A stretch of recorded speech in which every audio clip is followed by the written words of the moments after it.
Okay, good afternoon, guys. Today we're going to be starting the final. The final is going to be a self-portrait.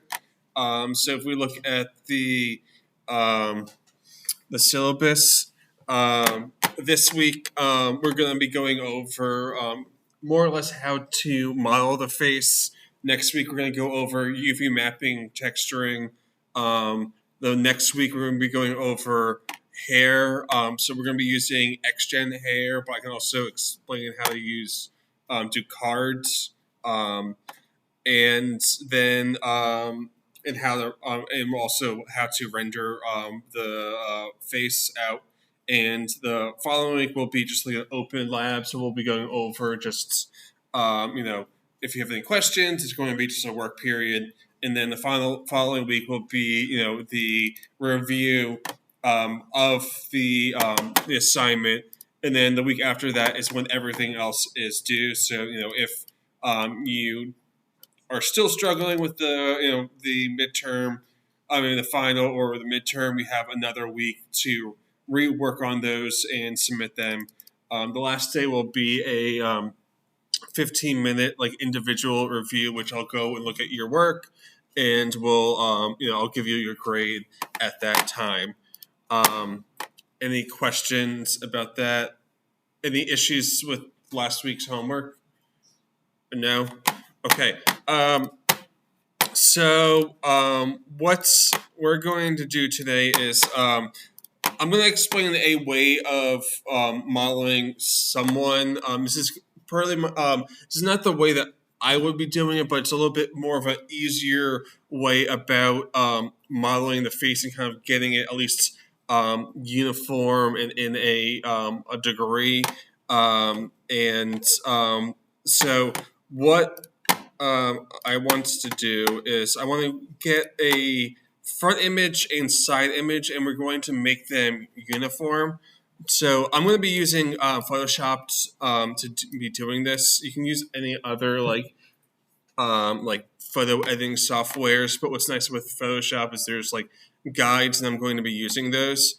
So I'm going to open up Photoshop and import two images, a front and a side view of myself in a single document. This document I want to make is like a 1:2 ratio. So I'm going to do something like 1,000 by 2,000 pixels large. You can make it larger or smaller, but we want a 1:2 image. I might do 2,000. 1,000 is fine.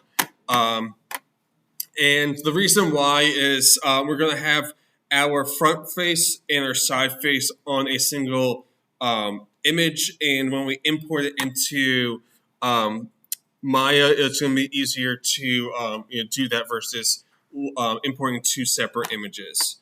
For Photoshop, you can have these rulers and guides on your canvas. The default, I don't think the default is to have them. So to get them, you can do Control R or Windows.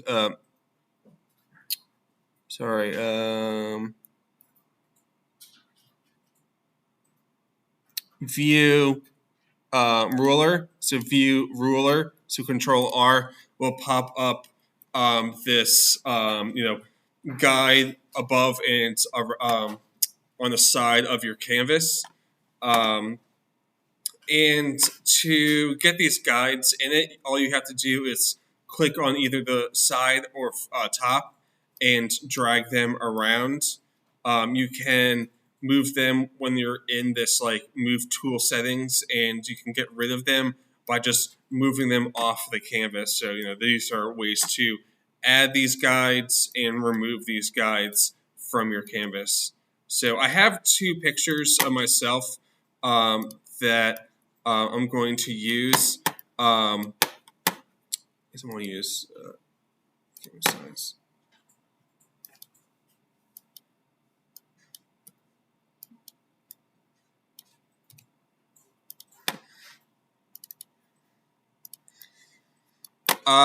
This right here, you might have to take multiple pictures to get like a good one, but one you kind of want not if you have glasses, not to be wearing glasses, and if you can take off like your earrings or whatever, just to be a little bit less cumbersome. And if you have longer hair, maybe push it back because you want to see as much of your face as possible for these images. And what we want to do is we want our camera to be like in line with our face, like our center of our face. So we're not getting like under our face or like to the left or right. We want like as like plumb and parallel with our face as possible. And the same with our side view.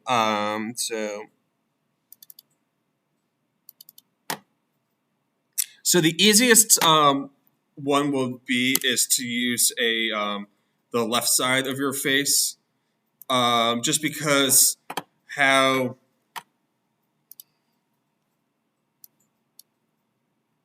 yes, these are smaller.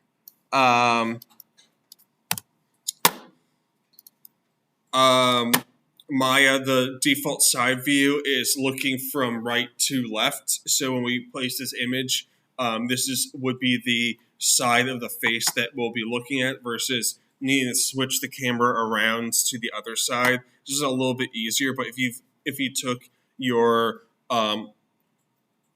right side of your face, that's perfectly fine. I'll show how you can swap the cameras on the front or side view. So right now I have my two images and I have them in my canvas. What I want to do is I want to just get rid of the background. You don't have to, but it's going to be a little bit easier to kind of see. I like having a gradient behind that kind of like breaks up the shapes, at least for my eyes, a little bit. So there's a few ways that you can get rid of a background so you just have your composition that you want. You can either use the magnetic wands tool or the magnetic lasso. These are two really good ways of selecting areas. The magnetic wand, what it does is it samples similar pixels. So up here is the tolerance. So you can see like the default is like 32.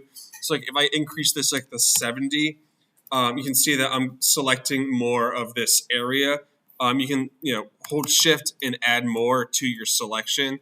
So 32 is a pretty good selection. You can add more to your selection. So having a flat colored background will just make this a lot easier. But you can easily use also the magnetic lasso tool if you have stuff in the background. What it does is it kind of like follows contours, so you can see how it's just adding points to your selection. So like if you go back, you can delete a point, and you can easily draw around your head.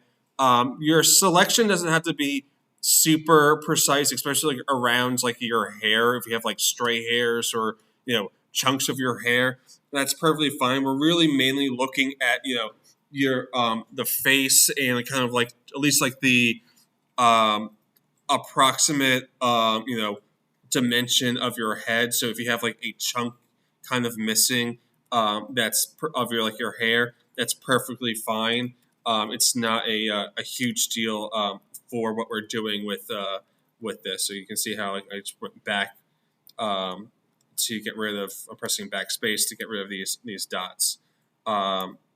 So I have my face either selected or the background selected, and you can either go and press backspace to delete.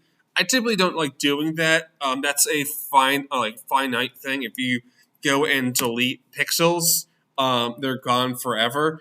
What I typically like doing is I like making masks. Masks are a non-destructive form of getting rid of things. So with my things selected, I can go right here on this bottom.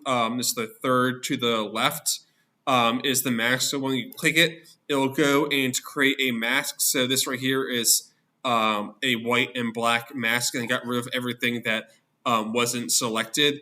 I can get those things back by selecting, right here. I'm clicking on my image or right here on the mask, and I can go and paint either white or black. So if I paint white, I'm revealing what was masked out. So even though it looks like it's gone, it's not gone forever. So it's a good way of not deleting something if you wanted to get some of that stuff back. It's a lot.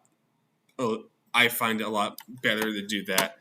So right here, I masked out the background. I'm going to do the same thing for the side. So I'm going to use the um, magnetic wand right here. So I have this. What I did was I selected the background, and my face is gone. So what I can do is I can go into the properties, Windows properties, and when I have my mask selected, I can click on invert, and it'll flip over my selections. It'll invert my selections. So now I have just the background gone versus the foreground. I have a little shadow.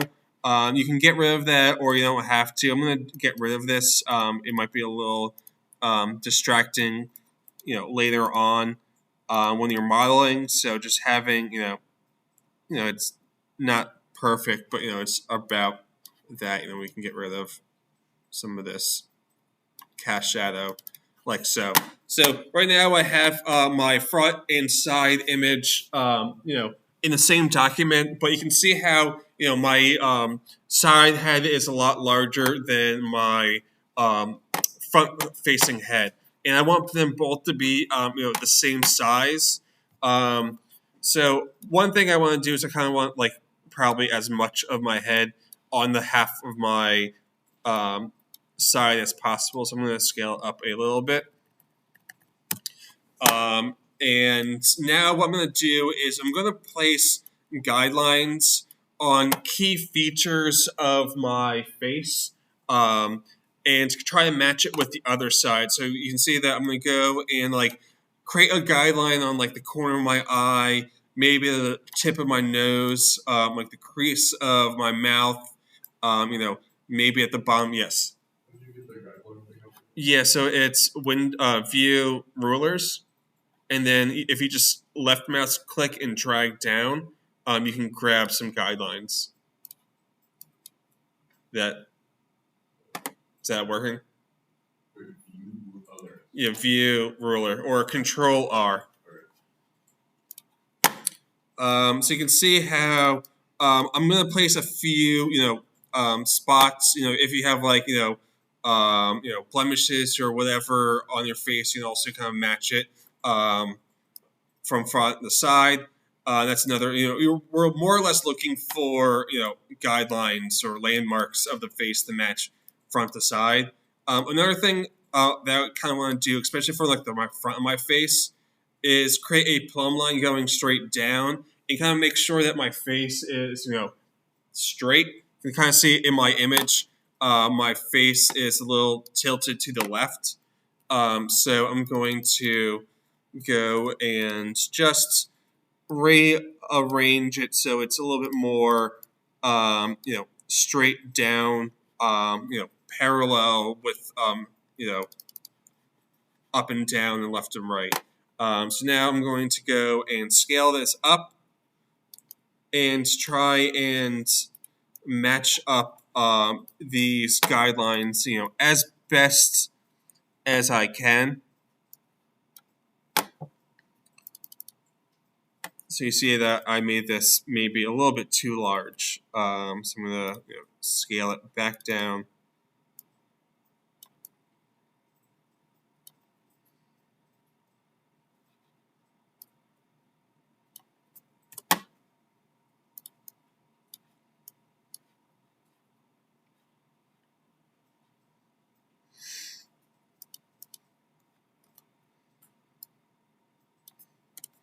And it's going to be a bunch of like, scaling it and kind of double checking and kind of trying to it as much as possible to get everything, close enough, because what we're going to be doing is we're going to be checking back and forth from our front and side view as much as possible in our 3D model to get a good reference, and if they're not the same, you're going to be kind of fighting yourself back and forth when you're doing everything. So I'm gonna maybe do a little bit ears. Some things like further back aren't gonna completely match up, mainly because like how cameras are. So like my ear is closer to the camera versus my ear is further away from the camera. So like if I did like a line at my earlobe, maybe like this one is not going to completely match. That's perfectly fine. It's it's going to be kind of looking back and forth. I think my head also might be tilted down a little bit. So you might want to like move your head back, rotate your side of your head back and forth to kind of like get it in place. And if a few things are matching up and you're scaling and it's not working 100% of the time. So once you have your front and side matching, you can save it out. I typically like also creating a gradient for the background. I like having a little bit of a varied values going down versus having a single flat image. It kind of like allows me to break up the faces of the planes of the faces a little bit easier.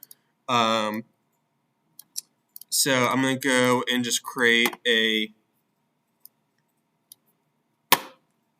gradient background and throw it behind my faces. It just allows me to kind of see the forms a little bit better. One other thing that you can do is save out a black and white version, so you can like duplicate your faces, combine them, and do image adjustment, desaturate. And what I like to do next is crush these levels, and this kind of what this is doing is it's kind of breaking up the planes of your face a little bit easier, because you might think like, oh, my face is soft and round, but actually you have a lot of like hard shapes, and hitting those hard shapes will allow you to kind of like make your face look even more like yourself. So you can see how I kind of like crushed these levels a little bit, and now you can kind of see that like now I can easily like notice like this right here is a plane. I have like a plane going down to my forehead, so like my forehead's a little bit harder. Like, this is going down right here. My nose is flat, and there's this plane that's going down to make this shape. So right here you can kind of see like the form of like my chin and all of that. So it allows you to kind of like see some of these shapes that are like in your faces a little bit more when they're black and white, and the levels are smushed a little bit more.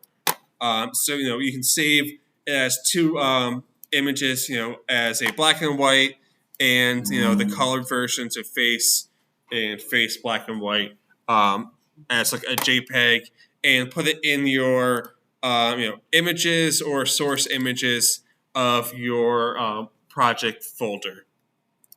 Any questions about that so far? No? Okay, cool.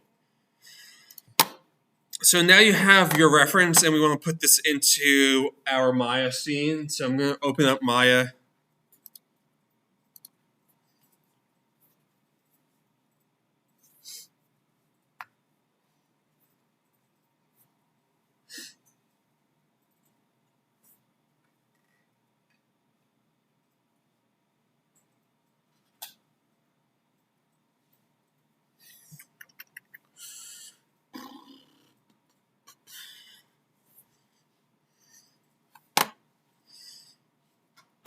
And since we're starting a new project, we want to create a project folder and set that project. So file, project window, new, place it, and then go file, set project, and I'm going to go to that folder, self-portrait, and set it. So now it's pointing at that folder, and it's a little bit more organized. So now we want to create our reference images. And what I'm going to do is I'm going to go into the poly modeling or create poly primitives, and I want to create a plane, and I want to adjust that plane so it's subdivision width and height. So subdivision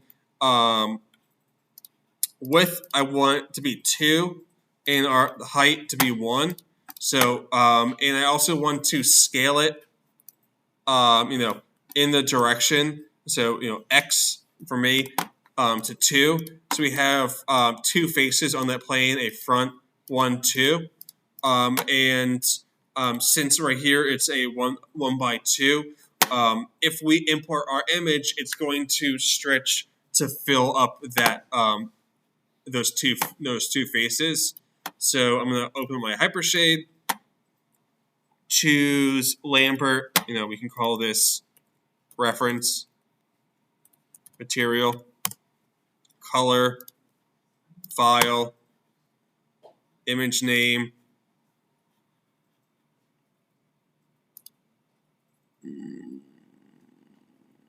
face,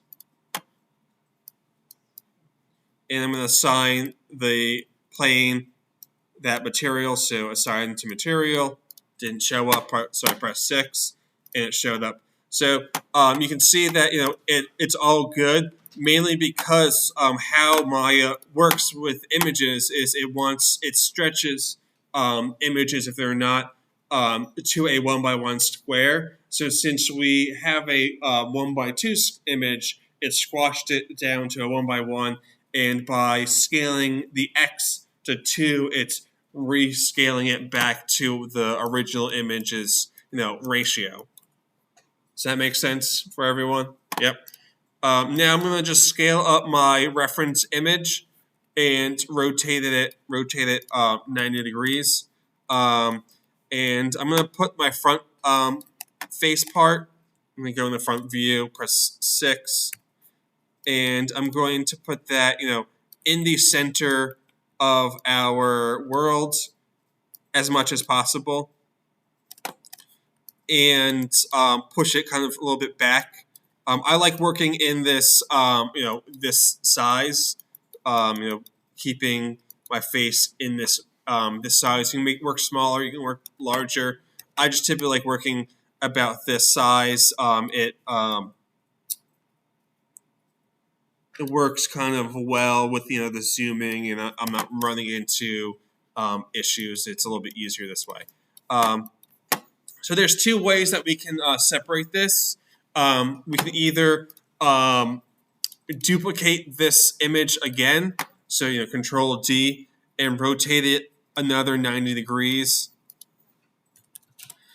and move it on the side view, and delete the front face on the side view, and the front. The front on the side view and the side on the front view. That's a way to get our 2 images in our scene. Or the other is to select the edge, go edit mesh, detach, mesh, separate, delete the history, and now you have 2 unpair it, rotate 90 degrees. 2 separate images from that one image. Duplicating it and deleting the faces is probably the easier way about doing that. But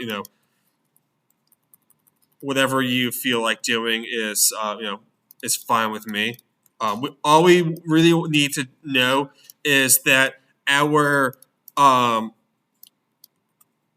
our y for both of these has to be the same because what we just did in Photoshop was to get our images in line with each other. And if we go and move this up or down, either of these, we just undid what we just did. So we just want to make sure that they're both at the same y and off to the side of our canvas. So all makes sense to everyone so far. Yes. One thing that you can do is you can select both of these planes and create a layer and call it, reference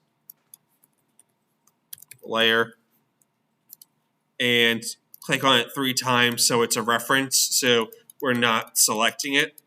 The reason why I made our plane a 1x2 also is if we turn on wireframe, we're not going to see a bunch of edge loops going down this reference plane. So since it's only a single plane, we're not seeing any lines in it. It would be kind of annoying if you didn't adjust those edges in your normal plane. So if you just did this, if you just scaled it up to and did that and deleted this, you're going to still see these edges if you turn this on as a reference and turn on wireframe. You'll see those lines, and it's sometimes just annoying to do that. So it's easier just to have a single plane. All make sense?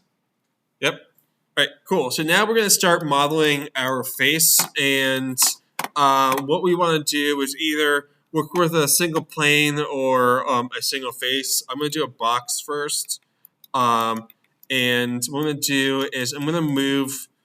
I'm going to delete all the faces other than the front, and I'm going to move the edge, on one of the sides of the world. So it's just front side. It's just on one side. And next, I'm going to do is I'm going to do edit, duplicate special. Click on the box. Choose instance, scale -1, and number of copies 1. And when I press apply, we're going to have it across the other side, and now we have 2 faces of this plane, and all we have to do now is only worry about one side of our face until we merge them together, because since this is an instance, whatever we do on one side is going to happen to the other side. So I'm going to take my face, I'm going to go into face, select the face, and move it up, and go into the front view. And I'm going to place this plane somewhere around my eye. Next, what I'm going to do is I'm going to go and create that transparent texture, because if I just did X-ray view, my reference image is an X-ray as well, so it helps, but doesn't help as much.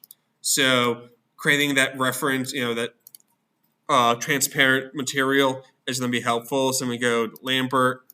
I can call this model material.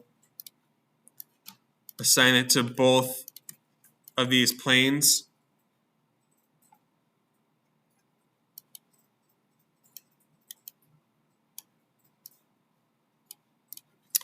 And I'm going to adjust my timeline so it's a little bit easier. I'm going to do it just 10 frames. 1 to 10. 0, 1 to 10.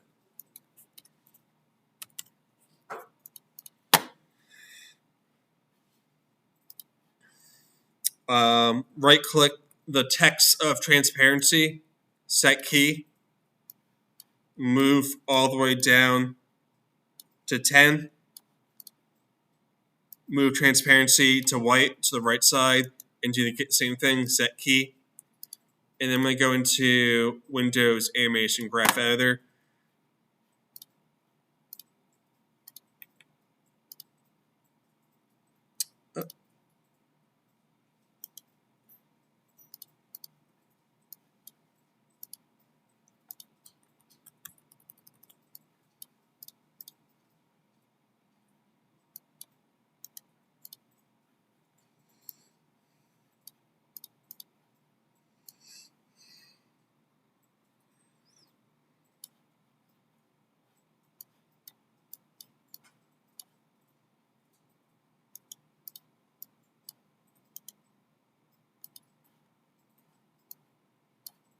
Windows Animation Graph Editor, and just adjust my curve so it's a linear curve.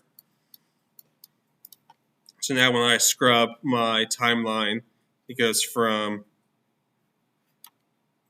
1 and 0.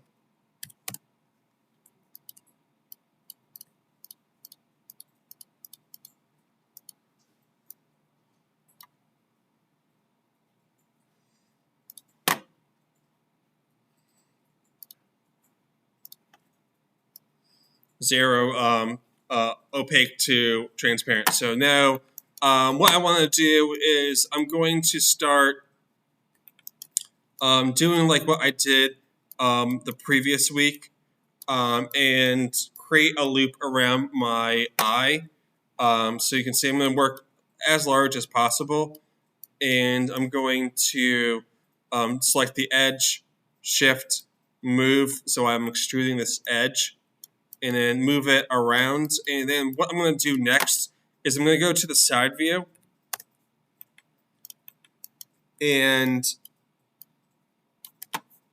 readjust these edges to match in the, about the same area as the front view. So, I'm looking at right here. This is about this part of my face. I'm going to make sure this is right here. This is at the top of my brow. This is at the top of my brow. This is a little bit forward. I'm going to move this a little bit forward. This is about right here. And I'm going to keep on doing that. I'm going to, either have all of these open at the same time and start moving my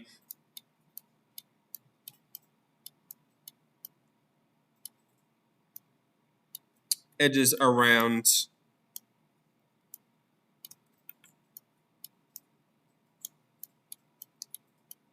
and looking at both of these at the same time, kind of like matching these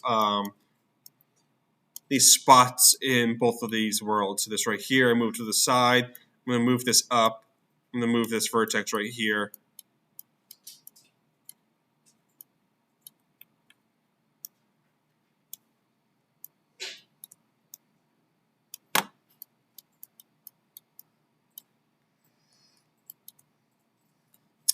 This part right here is probably going to be the hardest part, just because it goes. This is one of the only parts of your face that goes typically go in where you're not going to see. So you can kind of just maybe work on in the 3D worlds or adjust this way, but your eyeball kind of goes out and then goes back in your like lower part.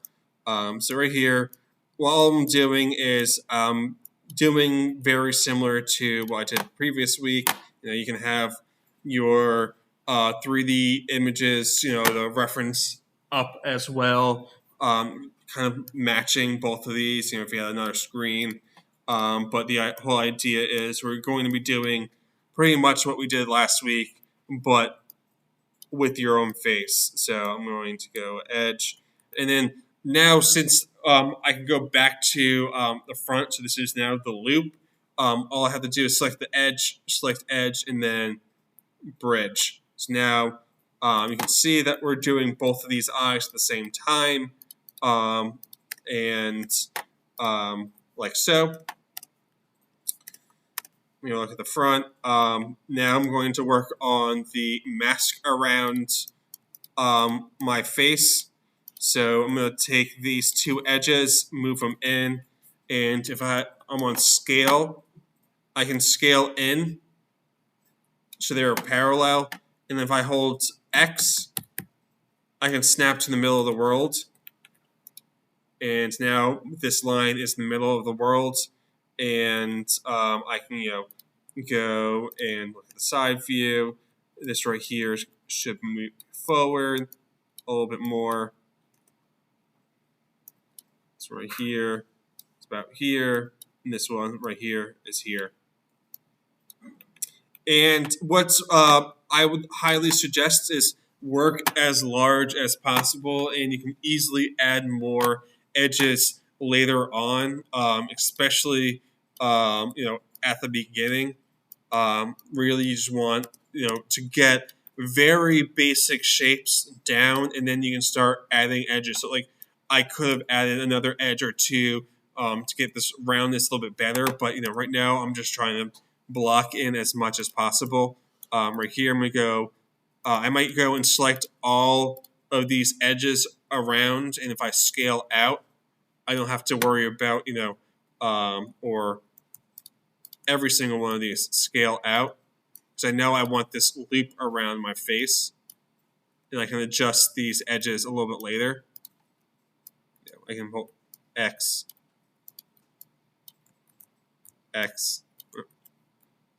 and right here, this part right here, probably about this point of my face. This right here. This is the this part of my cheek that looks about good. It's pretty good.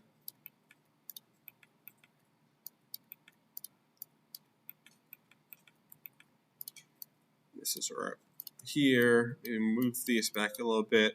But all we're trying to do is we're trying to get rough shapes down, and then we can adjust this a little bit later. But now you can see that I have the mask around my face. I have a loop around my eye. I'll add more loops later, but I just want to break these things out as much as possible. Next, I try taking a loop from my eye and loop around my nose. So I'm going to take this right here and extrude down and kind of go on the side view. Adjust this right here. Move this back a little bit more. Edge. And this is going to go under my nose and on the front view, like so, the same deal. Right here, I'm gonna probably do because this part it kind of goes up, so I'm gonna put an edge right here and then move it up. So this right here is gonna go forward a bit.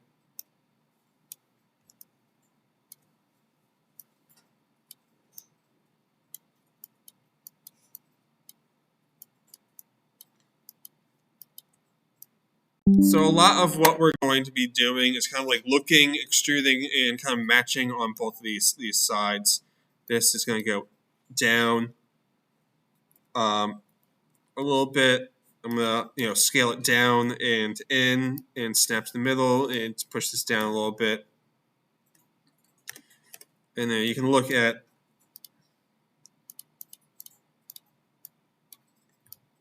back and forth. So you can see that we're getting shape of our face very slightly by doing this. Next, I want to do the loops around my my mouth. So I kind of want to do the perimeter of the pink part of my lips. So I'm going to go and scale maybe these two down because these are kind of close. I'll have this loop around this way. So it's like this and this. Scale down. And kind of start matching this around, so you can see how this kind of matches up pretty well. This part probably gets parallel a little bit. And move this in a little bit because I like what my eyes. I want to have the corners kind of parallel. with each other because this is a good spot where it will open up. So I'm going to have this right here and be parallel. Side view. This part right here, you can see is needs to go in the back. This part needs to go maybe a little bit forward more.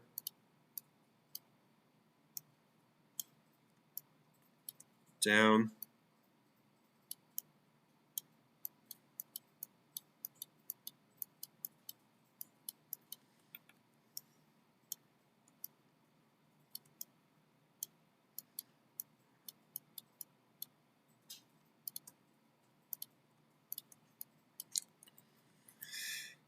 And the same thing right here. So it's like what I've been saying. It's a lot of just looking and matching of these kind of shapes, and following all these kind of guides to with the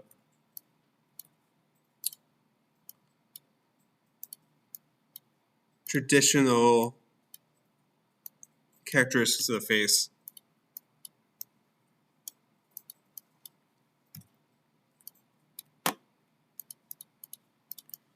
So like so, we have kind of this section set up. And now what I'm going to do is I'm going to make, the down part of the ellipse so I can scale in, scale down. So, this is a loop.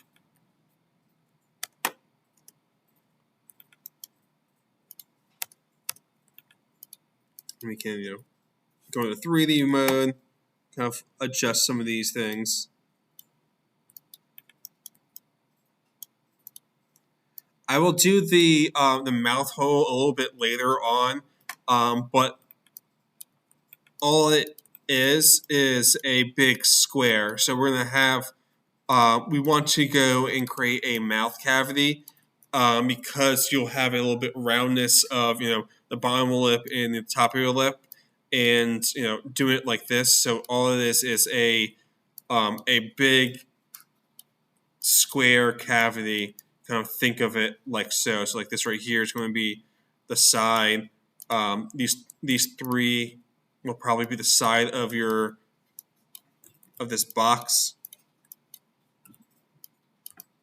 Like this one right here is going around to the corner of her mouth.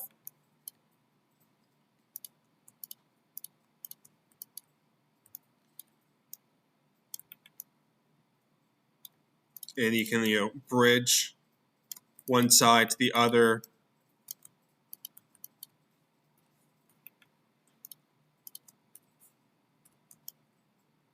Bridge. I'm going to make it. So you can see that right here, it's just will be a square box that's inside of your mouth. So when we press 3 and add more loops, you'll get a roundness and of your mouth. But sometimes it's a little bit annoying when you're working on this to have this hole, because you might not be able to figure out the lines. Another option is what you can do is once you have your eyes and lips.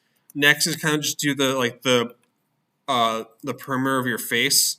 So you can go and take one of these faces that are on the center of your head, and just go on the side view and just start drawing out the contour of your head and neck. You can do your nose as well.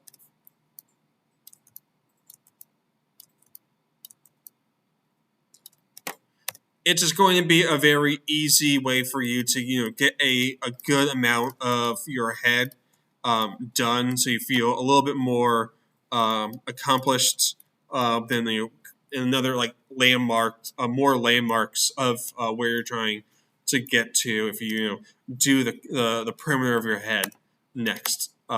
So right here.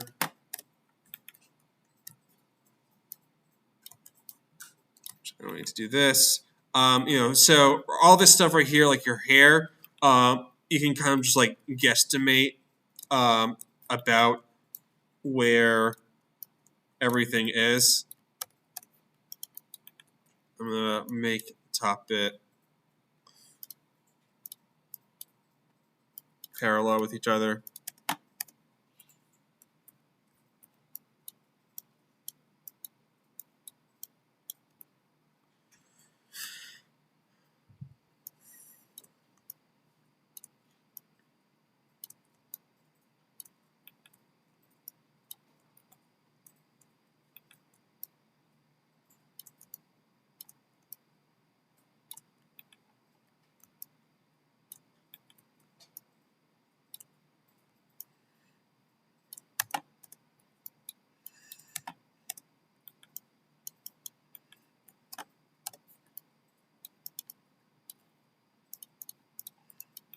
So you can see that we like just doing this contour, you're getting a lot more feel of how much of of your head you've gotten done.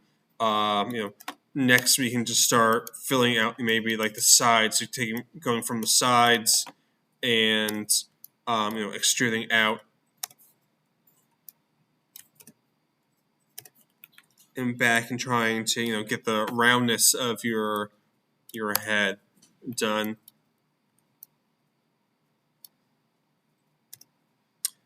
So for your ear, I typically like making a little like circle around my ear, because that's where like an easy way to UV map and um, you know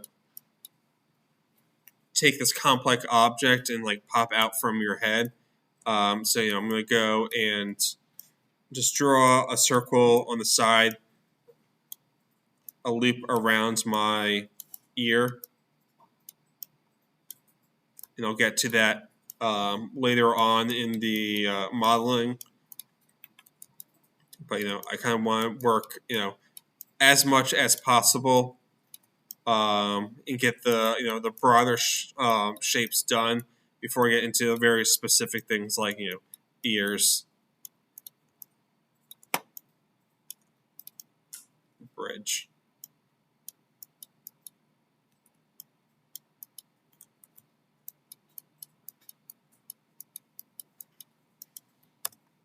One thing that you can do if you're having a hard time, creating these loops around certain things, is if you go and create in your hypershade, create like just colored lamperts, so like this one right here, I'm going to call red.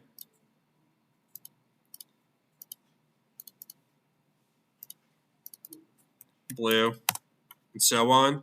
And if you go and the face and select these loops, you can with these faces selected, right click, assign material to selection to those faces, and you can kind of break these out a little bit more. So you can kind of like maybe check off, or I did this section at this point.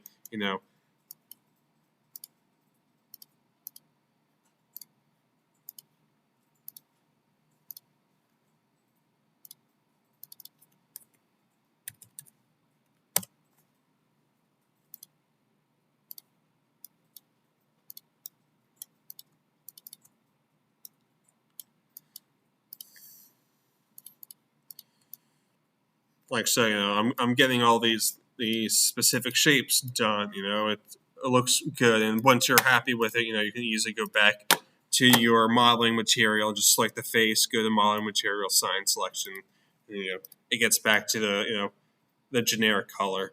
So you can see, we're getting around or moving around these things. Now I can go and like work on maybe adding some more detail, because you can kind of see that like your nose might be having some issues if you haven't gotten.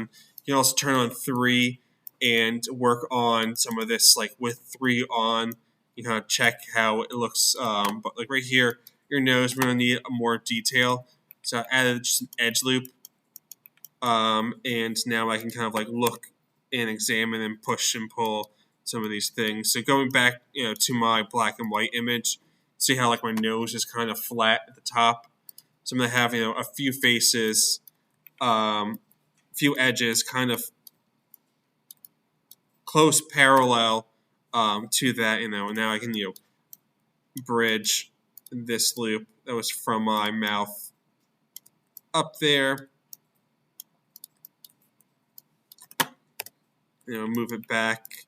I might want another one right here. This is a pretty large span. We go up over here, edge. So I'm going to go back to the side view, move down, kind of look at this. Right, these kind of look like they should be pushed out a little bit more, and this right here, they look a little poked in. So I'm going to move some of these back, and some maybe in that were a little further out. Fill this hole. So I'm going to bridge, check back in. Some of this stuff like so. So the nostrils are things that some students have issues with, but think of the nostril as just like a thing that just extrudes out from your nose. So what it might be easiest to do is like once you like don't fill in these faces like so, just like bridge this section and get your kind of like your nose a flat section.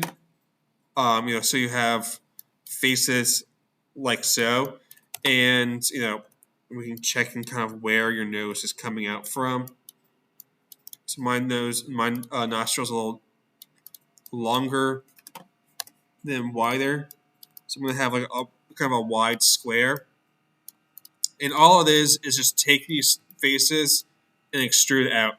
This is going to be, your nostril pretty much. And then we can shape this a little bit more.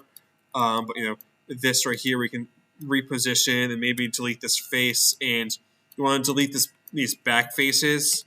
But now, you have at least a good chunk of, your nostril done. I might want to now fill this in. So I'm going to go bridge.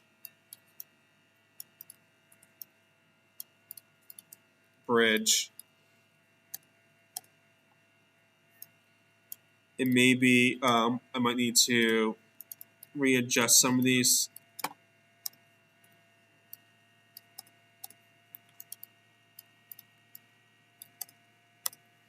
shapes.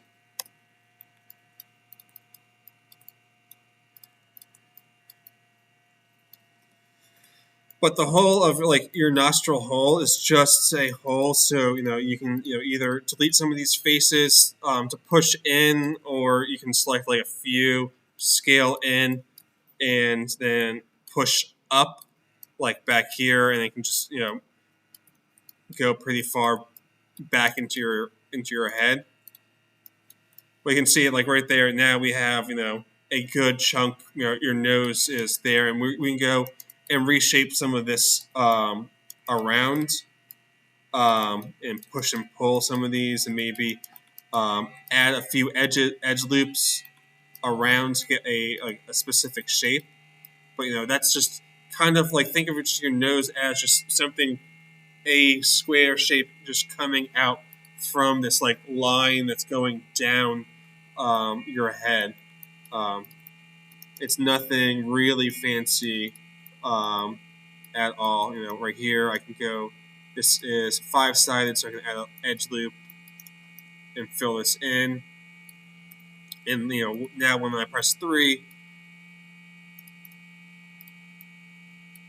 it's looking pretty decent on the nose front. I might need to move some of these edges around, especially when I'm like in 3 mode.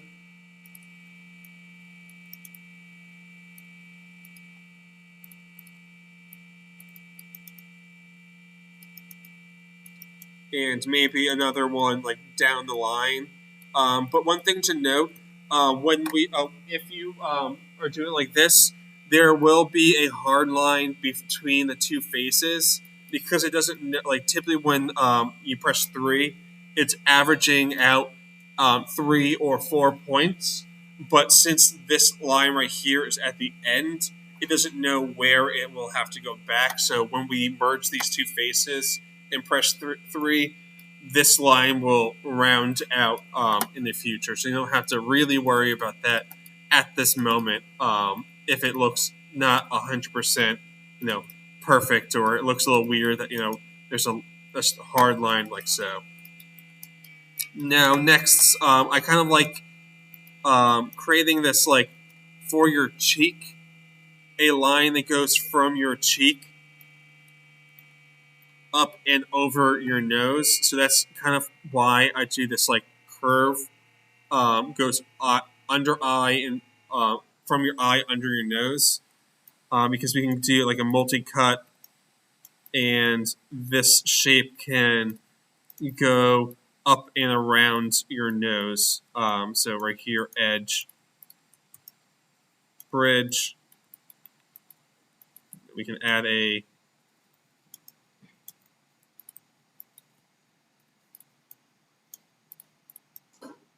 more edge loops, but you can kind of see how we're working on this, and because it's so large, we can easily add edge loops and it doesn't feel like we're overcrowding areas too much. So right here I have a triangle, and I have a few options about fixing this issue. I can go and add an edge loop right here to make a quad, but you can kind of see that like this is going to go up. This loop is going to go up and over my nose. So the other option is I can go and like delete this face and add an edge loop under, like under this triangle. So right here is this triangle again. So to continue this line under my nose. So I'm going to delete this face, add an edge loop, and now I can bridge these faces. So now they're going under my nose, and now I have this line that goes up and over. So I can push and pull some of these shapes like pretty extreme. So like I can go and like push this under and this kind of over. And when I press 3, I'm getting this natural cheek crease pretty easy, without really fighting with the topology all that much. So that's one thing that I typically like, at least for my face. I have you can easily make those shapes that way. And then the rest we can kind of start filling out some of these other sections. So like right here, I'm gonna push out and then back. I can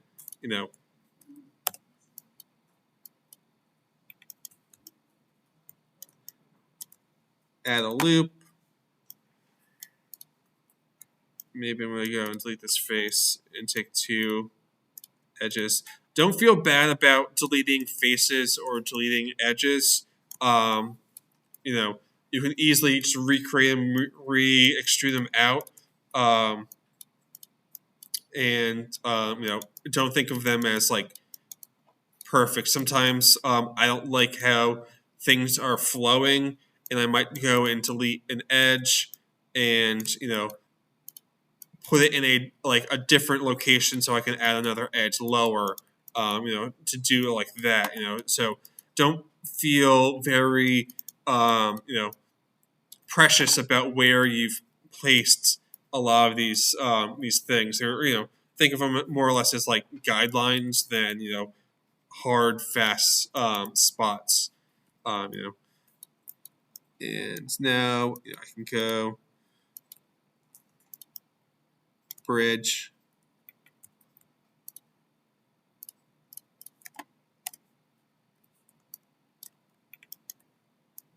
So now I kind of want to go and like make my jaw.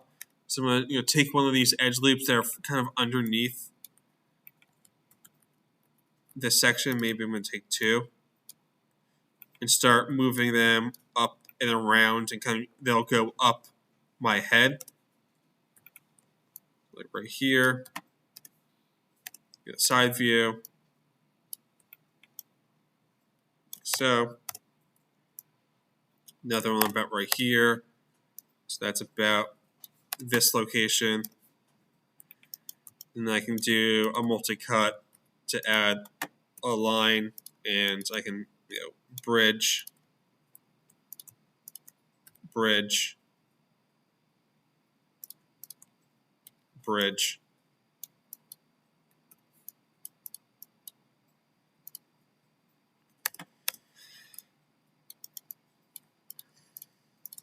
And since I'm working so low, I can topology. I can easily move very few vertices and get different shapes a little bit easier than having a lot of edges and kind of fighting, or faces and fighting with them.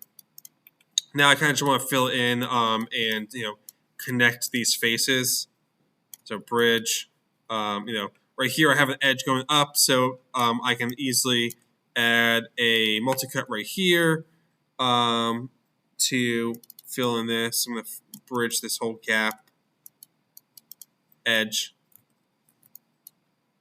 edge, edge. There's a few tools that might be helpful throughout your modeling experience. You can see how there's curves slash surfaces, polygons, and there's this sculpting section. There's a few sculpting brushes that you can use. I highly suggest you to use only like one or two of these.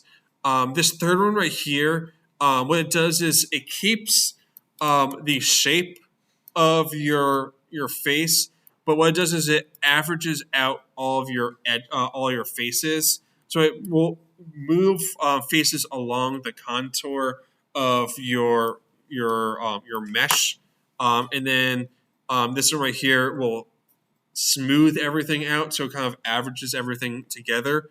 The big issue with this one is sometimes it'll just delete your faces forever.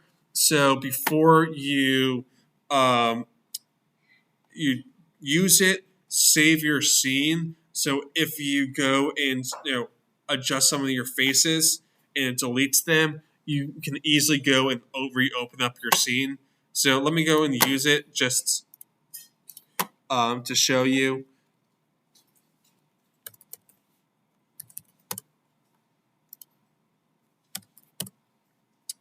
So you can see how I have a few like faces that might be not super uniform, and when I start using it and I select it, I can here's the brush. This is the circle is the size of the influence, and if I hold B and left mouse click down and drag left or right, I can adjust the size of the influence. It's like the soft select brush, soft select tool.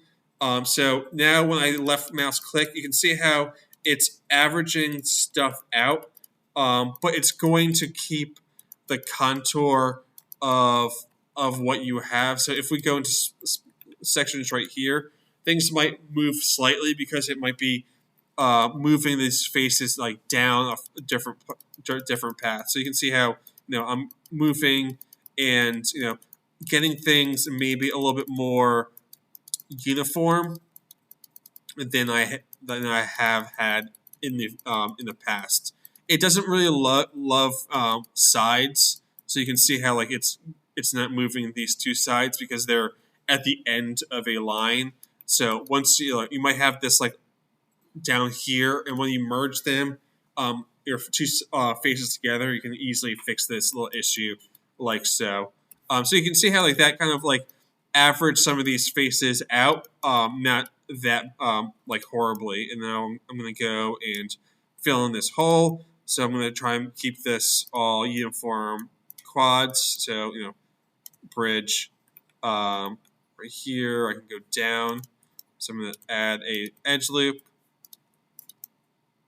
Bridge, bridge, and you can see how they're not super uniform. So I can go back and smooth this kind of out to get a little bit more of a uniform quads on my face. Right here, I'm gonna shoot out and bridge, right here, bridge, and I can take a bunch of these, move up, bridge them together. So the top, we can work on the, now, since you can see how most of my face is now done, and I can kind of fill in, the square part of my head. So I can, kind of want to look at this as a big plane. So right here, we can kind of move this out, and everything else is going to be back. Right here, here's the square of what I've mentioned in the past. So now I can add a few more edge loops. This right here, bridge, bridge, bridge. So I'm getting this more of a square nature of my face, and I can go and smooth this out later. But this is going to go across the head, and we really want just this shape right here, because this right here will be the front of our head. This is going to be the top of our head. So right here, bridge. We can, one thing that we can do to speed this up is if you have a hole like so. If I just double click this hole and bridge or fill it, I can just go and now just like multi-cut to kind of connect some of these sections out. And now it's square. It's a little boxy. I can use this tool to average some of these out. And if you hold down Shift with any of these tools, it's going to go to your smooth mode. So now I can smooth this out. I'm holding Shift just to smooth, and rearrange these to be a little bit more uniform. And then I can go into my vertex, press B for soft select, get a large amount, and kind of like adjust this to be a little bit more of a correct shape of your head. We can go and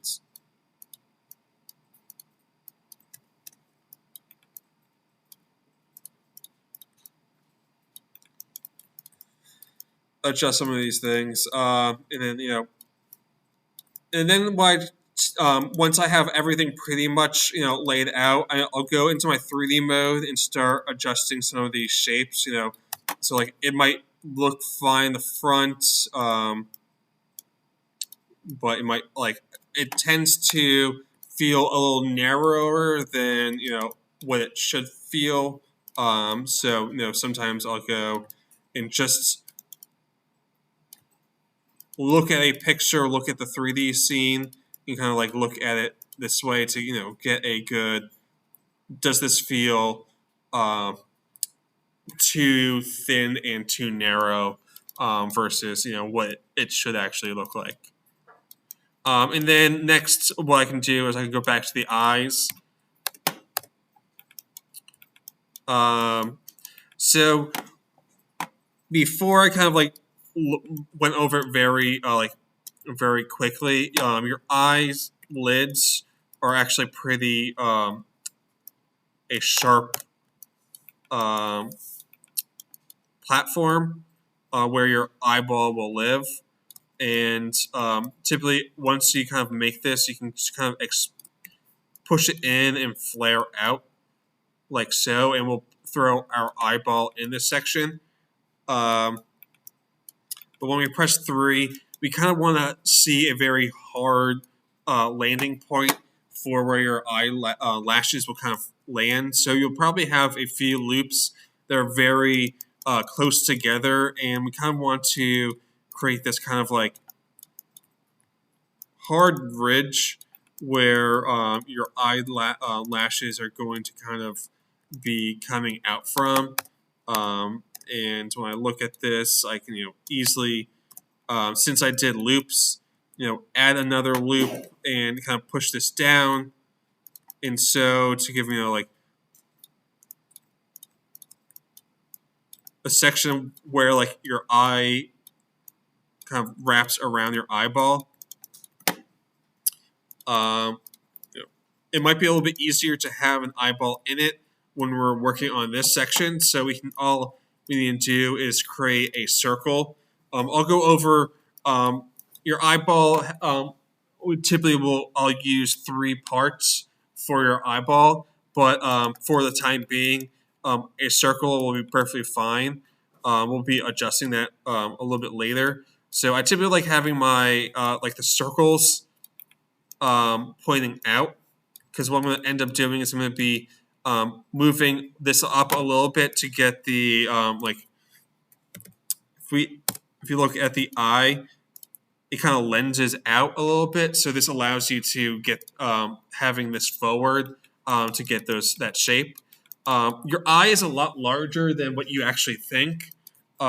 It's probably about I want to say about a third of the width of your head, and it kind of just sits like so.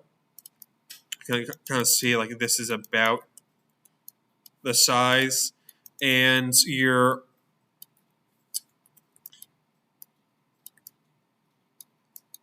eyelashes and like this section is really much all it's doing is like kind of like hugging around your eye.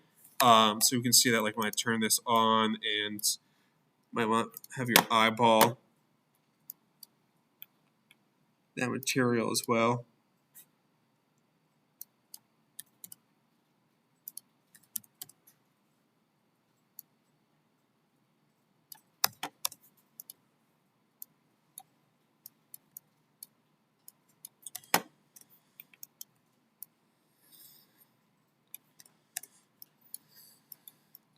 So like your eyelids kind of just like hold on to your eye. So we're gonna go and just push these things around and adjust them so they kind of just feel like you're getting a little bit of this poking through. So I'm gonna add in a loop up top.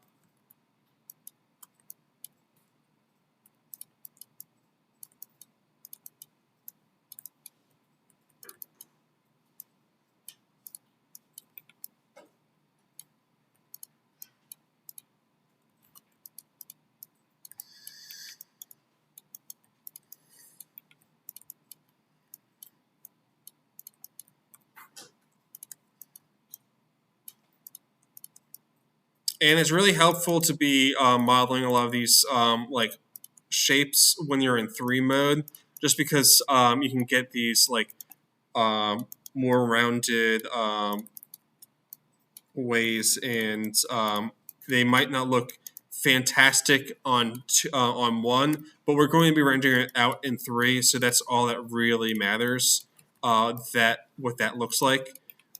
So you can see how this shape is going to be kind of like a 90-degree hard line. So I might want to, at this moment, add another loop right here.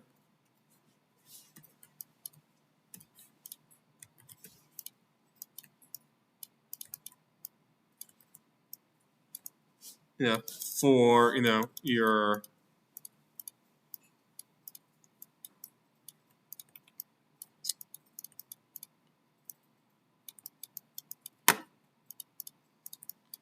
your eyelid. So this is very much a like a shape that like you can kind of feel that like something is inside of it versus nothing at all.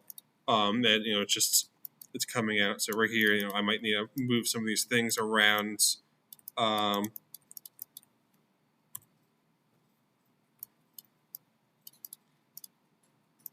but definitely when you're working on your eyelid, have an eyeball in there to adjust it that way.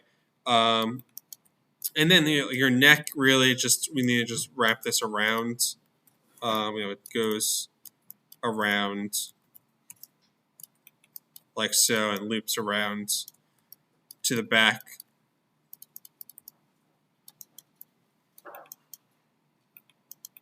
Like so. And then your ear, there's no real specific way of modeling your ear. But I would just say kind of just follow the contours of the shape. You can when we're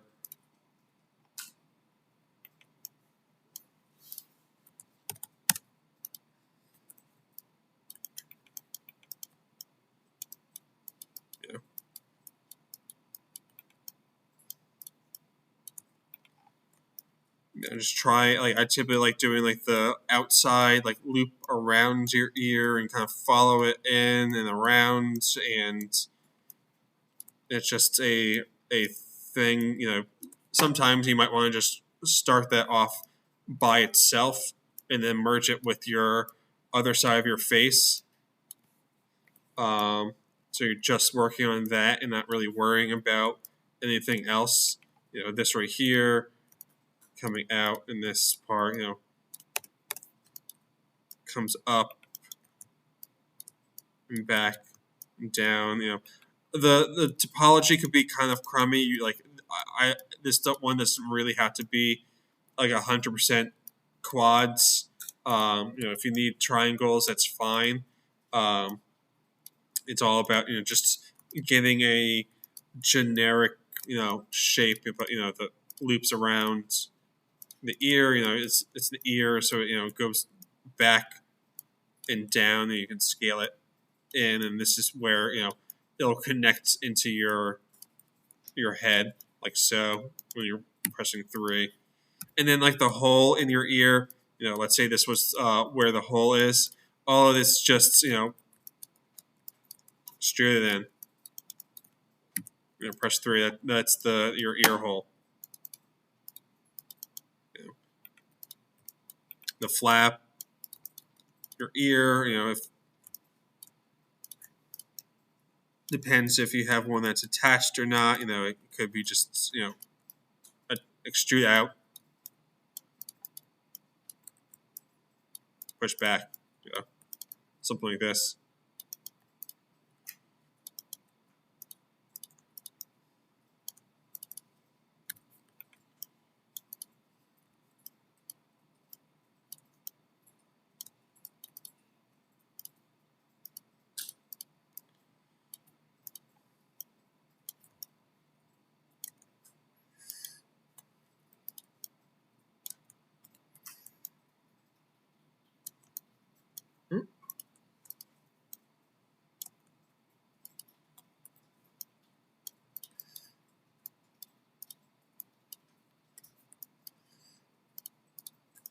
You can see, it's nothing super duper fancy.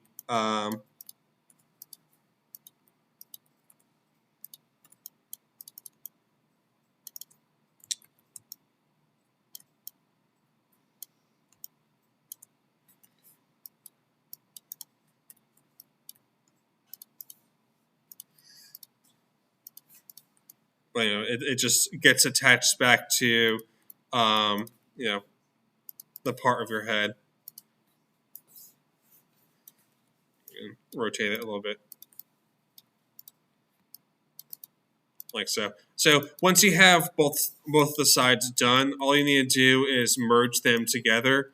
One thing that you might want to do before is just make sure they're like the side is all in line.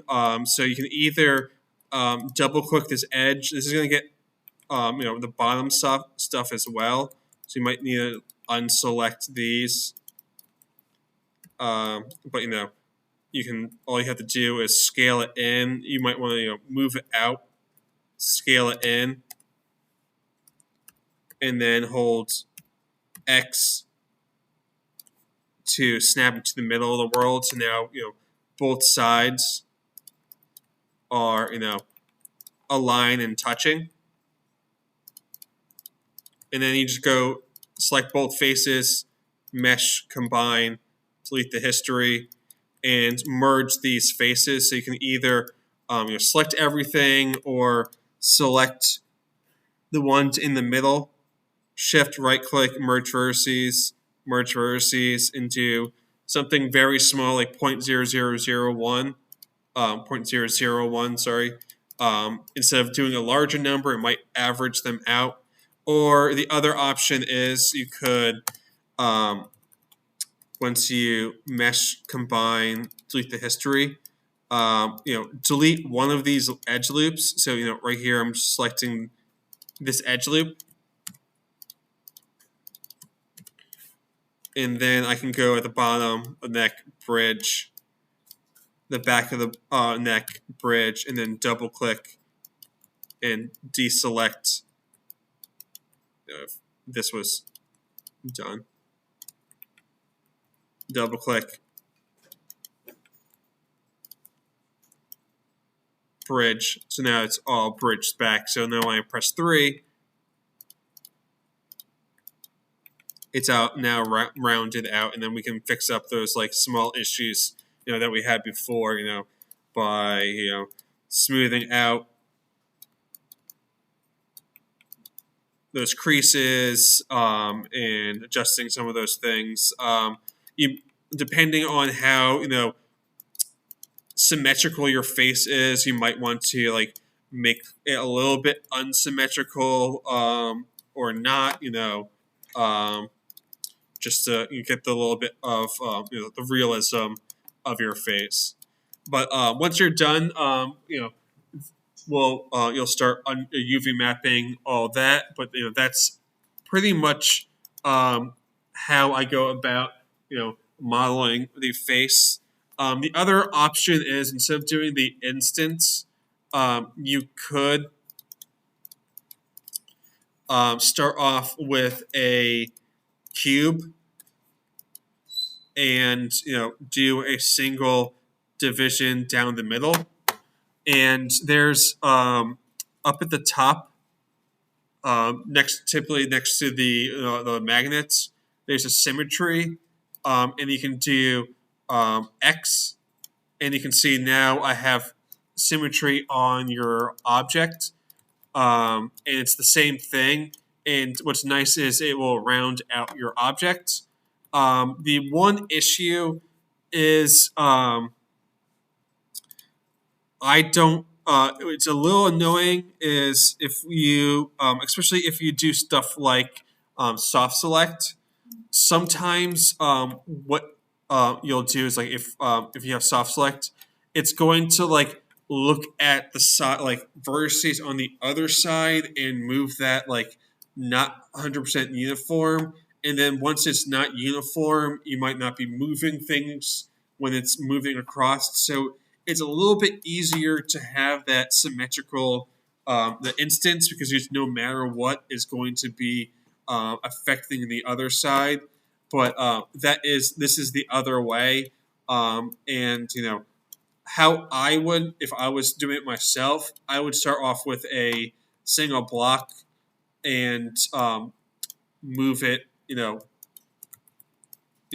move shapes and extruding it out. But that's a little bit more difficult for new people. So doing it this like moving by planes and extruding is a little bit easier for first-time students than taking a cube and adjusting and morphing and like extruding out to like right here. I would like scale it in to get a neck section. I might take a face and scale it in to get an eye and do it like that. But it's a little bit more. It's an easier way, a more faster way, but you kind of need to know the anatomy and like how to do it a little bit more than taking a plane, looking at a spot on like a front side and the side spot, and kind of matching and going it that way. Does that make sense for everyone? Yep. So that's it for today. I know we went over a lot of stuff. But next week we're going to be going over UV mapping and texturing. I expect you to have, I would say, like probably 60% of your head done by next week. So to keep on track, I would say next week have about 60% of it done. The following week to be completely done. On the next week, UV map and start texturing. And then the following week doing hair, and then the following week rendering out. You'll probably be about a week behind, a week and a half behind the lectures. But we have that open lab week to find like to catch up on everything. But try and do as much as you can. Maybe work a little bit more than you might think, just because people tend to run like fall behind and run into issues like last week. I have 90% of this to do, and then that's a lot of work for the last bit of for the final. Make sense? Cool. I will.